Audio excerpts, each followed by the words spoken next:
parce qu'on n'a pas les ressources pour faire les enquêtes. Des idées tranchantes. Mais est-ce que c'est normal qu'on accepte ça? Karine Gagnon. Karine Gagnon, qui est chroniqueuse politique au Journal de Montréal, Journal de Québec et directrice adjointe de l'information au Journal de Québec. Tu veux nous parler de changement d'heure, Karine? J'adore ce sujet-là et je trouve qu'on n'en parle pas assez.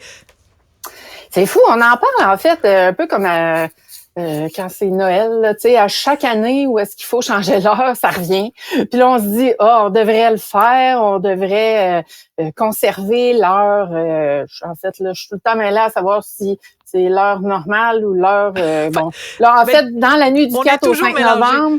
Oh, oui, absolument. Là, moi, ça me mélange complètement là, au niveau du sommeil, de l'alimentation et tout. Là, j'en ai pour une semaine à m'en remettre à chaque fois qu'on la change. Mais en fait, si on résume, c'est que dans la nuit du 4 au 5 novembre, Sophie, on recule l'heure, puis on resterait à cette heure-là tout le temps plutôt que de rechanger une nouvelle fois au printemps. Là.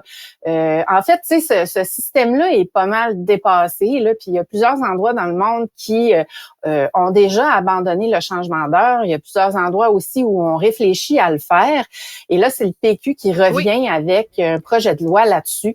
Je regardais là dans le temps, puis ça fait vraiment plusieurs années que Pascal Bérubé, le député de Matane-Matapédia, revient avec ce sujet-là, mais à chaque fois, là, on dirait que c'est balayé sous le tapis parce que, bon, il fait valoir qu'au fond, les experts sont pas en faveur d'un changement d'heure. Alors, tu sais, on n'est pas tout seul là, qu'il y a des effets liés à ce changement d'heure-là. En fait, c'est comme si on avait le cerveau, c'est ce que les experts disent, là, le cerveau décalé en permanence à cause de ça. Alors, c'est quand même spécial.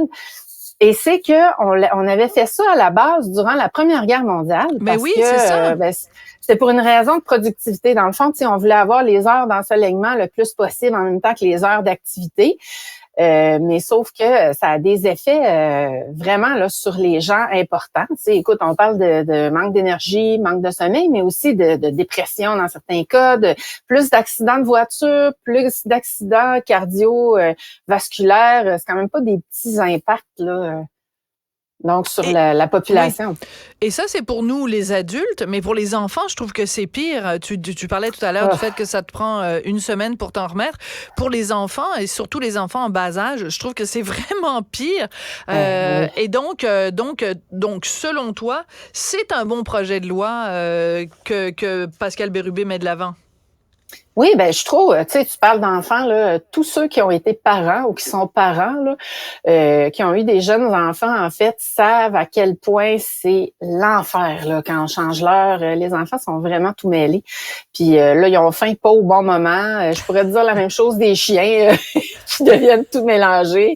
Alors voilà, tu sais, puis oui, je trouve que c'est une bonne idée de ramener ça sur le tapis.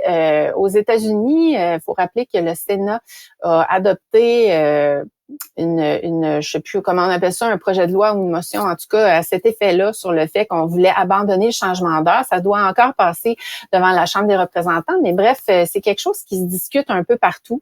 C'est en Saskatchewan aussi qu'on a abandonné ça il y a un petit bout de temps. Donc, il y a une réflexion un petit peu partout, mais c'est comme si, comme je le disais tantôt, on en discute à chaque fois que ça arrive, après ça, on oublie, puis on passe à autre chose, mais avec les effets néfastes que ça peut avoir, là, qui se poursuivent, là, qui continuent. Oui, puis ce qui est surprenant quand même, c'est que le gouvernement de la CAQ avait été avisé d'effectuer ce changement-là pendant la pandémie. Le seul problème, c'est qu'avec la maudite pandémie, il y a plein de choses qui sont restées un petit peu suspendues dans les airs, mais c'est parce que là, ça fait 3 ans, là, on peut-tu revenir sur Terre? On peut-tu revenir? Ben c'est ça, c'est qu'en fait, il y a beaucoup de dossiers. Là, on pense à celui-ci en particulier, mais il y en a beaucoup d'autres dont on pourrait parler, où justement, on a mis tout le Québec sur pause. Hein, on se souviendra du fameux 13 mars. Mais là, on n'est plus sur pause. Là. Est-ce qu'on peut appuyer sur avancer? Fast forward, même, s'il vous plaît. Ah oui. Oui, ben tu sais, c'est ça. Et on voit tous les problèmes qu'on a en éducation, en santé, à plein d'égards. Là. Puis dans la région de Québec, je signais un article ce matin justement sur la ministre de l'immobilité durable, Geneviève Guilbeault, parce qu'on fait des projets, écoute, qui tournent en rond, c'est ridicule, là, qui avancent pas. On revient toujours dans les mêmes eaux. Là. On dirait qu'on n'est pas capable de progresser. Alors, je sais pas là, qu'est-ce qui se passe là, mais comme tu dis, on peut-tu passer à un autre appel parce que la pandémie, là, oui, il y a encore des cas de COVID et tout, mais on n'est plus dans une situation situation de pandémie, puis notre société, il faut qu'elle roule, il faut qu'il se passe quelque chose. Alors, on dirait qu'on a de la misère à prendre des décisions. On a de la misère à débattre, puis on a de la misère à prendre des décisions au Québec. Puis on dirait que là, on est dans une période où c'est pire que jamais. Là. En tout cas, moi, c'est ce que je trouve. Là. On dirait qu'on a de la misère à se décider, à aller de l'avant. On veut consulter sur à peu près tout.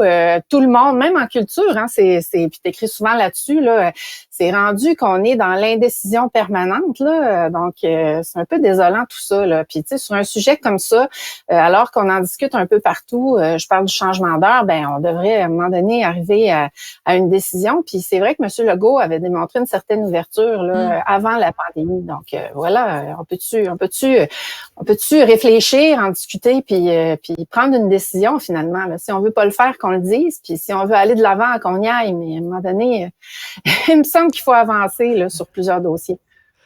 Je reviens à ce que tu disais tout à l'heure quand tu dis quand c'est le changement d'heure, on se souvient plus. On est tellement mélangés parce que là, on sait même plus si l'heure avancée, on recule. Oui, mais là, si on recule puis on avance là, on avance l'heure ou on la recule.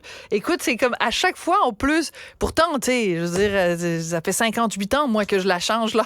Je devrais commencer à être habituée, mais je ne m'habitue. Je suis encore, pourtant, je suis pas pire en maths, mais là, je suis là, oui, mais là, c'est-tu plus 1, c'est-tu moins? Si on recule, complètement. est-ce qu'on l'avance? Je pense que tout le monde regarde un peu là, ce qui s'est dit dans l'actualité pour être certain de ne pas se tromper. Ça, c'est quand on n'oublie pas de le faire. Hein. Ça arrive à peu près tout le monde au moins une fois dans sa vie, qu'on se présente au travail puis qu'on n'est pas à bonne heure. Puis aussi, on a l'impression de soit manquer de temps ou d'avoir plus de temps, tu sais, selon le changement qu'on fait. Là, on est tout mélangé. Là. C'est vraiment, vraiment spécial ce que ça peut faire une seule heure, mais il y a beaucoup de gens qui sont sensibles en même temps au décalage horaire. Absolument. Alors, c'est un peu ça hein, qu'on vit en permanence, là, l'ajustement à un décalage horaire. Là. Donc, voilà. Puis moi, mon sommeil, c'est ce que j'ai le plus précieux dans la vie. Alors, oui. quand tu me dis qu'on m'enlève une heure là, pour le sommeil, et boy, ça va mal à la chope, comme on dit. Karine Gagnon, merci beaucoup. Je rappelle que tu es chroniqueuse politique au Journal de Montréal, Journal de Québec. Donc, j'encourage tout le monde à lire ta chronique de ce matin sur la ministre de l'Immobilité. Et tu es aussi directrice adjointe de l'information au Journal de Québec. Merci beaucoup, Karine. Merci, Sophie. Puis je vais m'en souvenir quand ça va être la journée du changement d'heure. Je vais regarder la tête que t'as parce que toi, t'es là le lundi. J'ai regardé la tête que t'as. Les deux yeux dans le même trou. Oui, les yeux fermés. Oui, absolument. On va se regarder mutuellement. On va s'en reparler en novembre. Merci beaucoup, Karine. Oui, merci. C'est comme ça que l'émission se termine. Je voudrais remercier Marianne Bessette, Florence Lamoureux aussi, Cybèle, et évidemment Cybèle Olivier à la recherche et Tristan Dupont, Brunet Dupont. Excusez-moi, la journée a été compliquée. OK, moi, comment je m'appelle donc? Ah oui, Sophie Durocher. Tristan Brunet-Dupont à la réalisation de la mise en onde. Merci beaucoup à vous d'avoir été là. Et aujourd'hui, en plus, on souligne les 5 ans de Cube Radio. On était là, évidemment, depuis les tout débuts. Merci d'écouter une radio différente, une radio qui a pas peur des échanges, qui a pas peur des opinions. Et la preuve, je vous laisse avec mon collègue Mario Dumont. Cet épisode est maintenant disponible en balado et vidéo sur l'application et le site cubradio.ca, la plateforme audio québécoise où les contenus francophones sont fièrement en vedette.